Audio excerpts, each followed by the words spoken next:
5 seconds.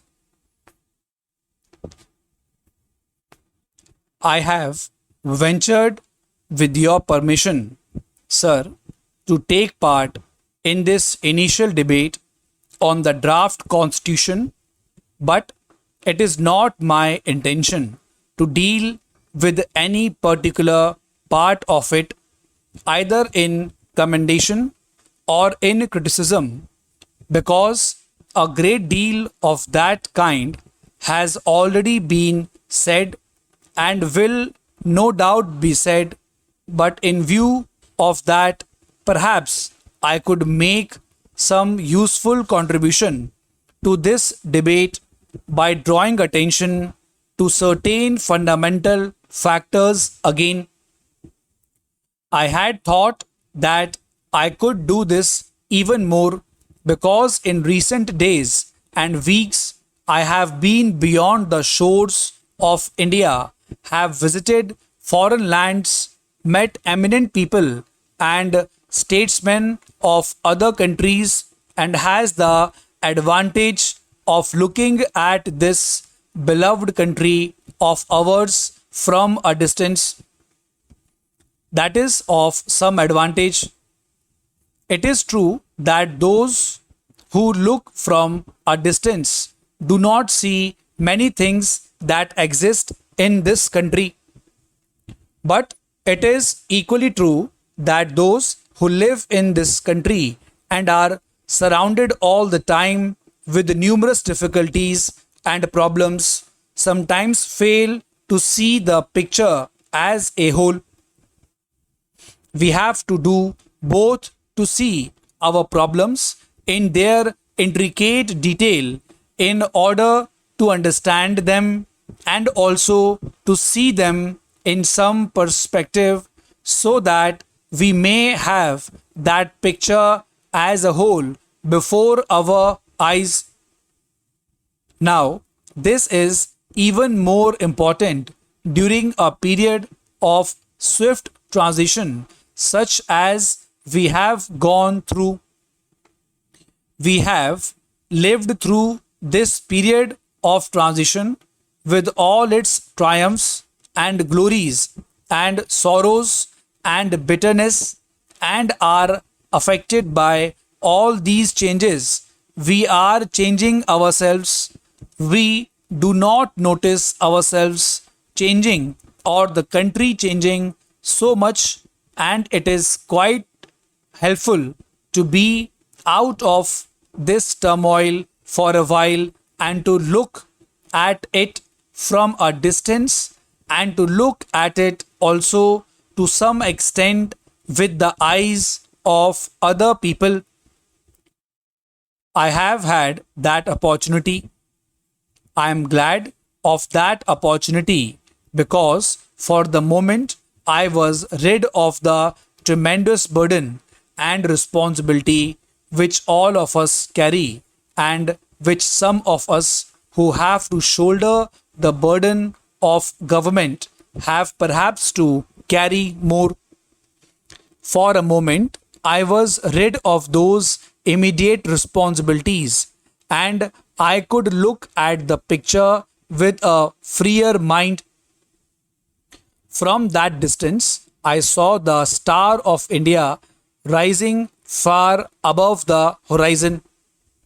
The world is in a bad way, and this great continent of Asia or Europe and the rest of the world are in a bad way and are faced with problems which might almost appear to be insurmountable. And sometimes one has the feeling that we were all actors in some terrible Greek tragedy which was moving on to its inevitable climax of disaster. Yet, when I looked at this picture again from afar and from here, I had a feeling of hope and optimism, not merely because of India, but also because of other things.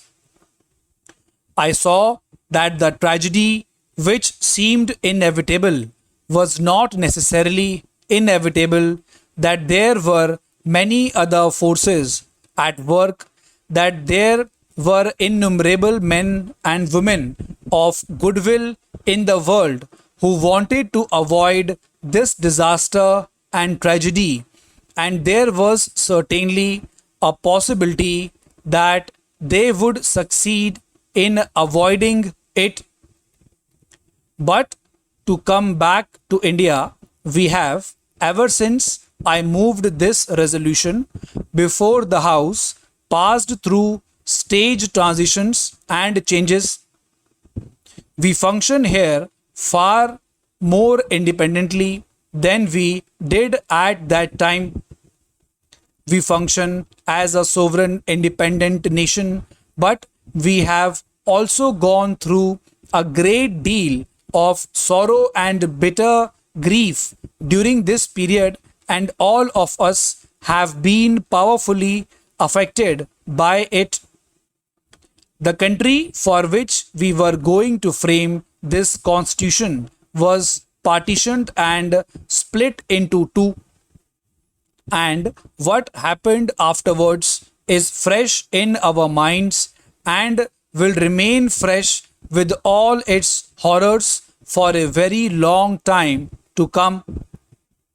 All that has happened, and yet, in spite of all this, India has grown in strength and in freedom, and undoubtedly, this growth of India, this emergence of India as a free country is one of the significant facts of this generation, significant for us and for the vast numbers of our brothers and sisters who live in this country, significant for Asia and significant for the world. And the world is beginning to realize that India's role in Asia and the world will be a beneficent role. Sometimes there may also be a measure of apprehension because India may play some part which some people, some countries with other interests may not particularly like.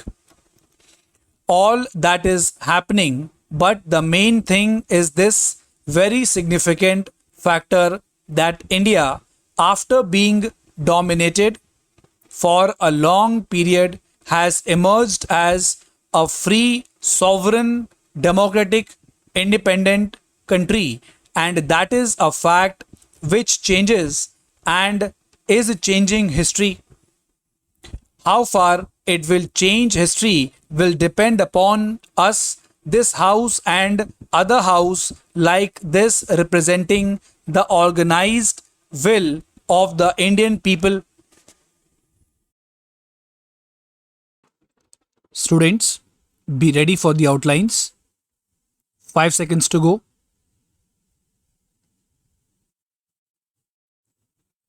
Ventured, commendation, surrounded, intricate, transition, bitterness, sorrows, tremendous, horizon, insurmountable, disaster, innumerable, partitioned, dominated,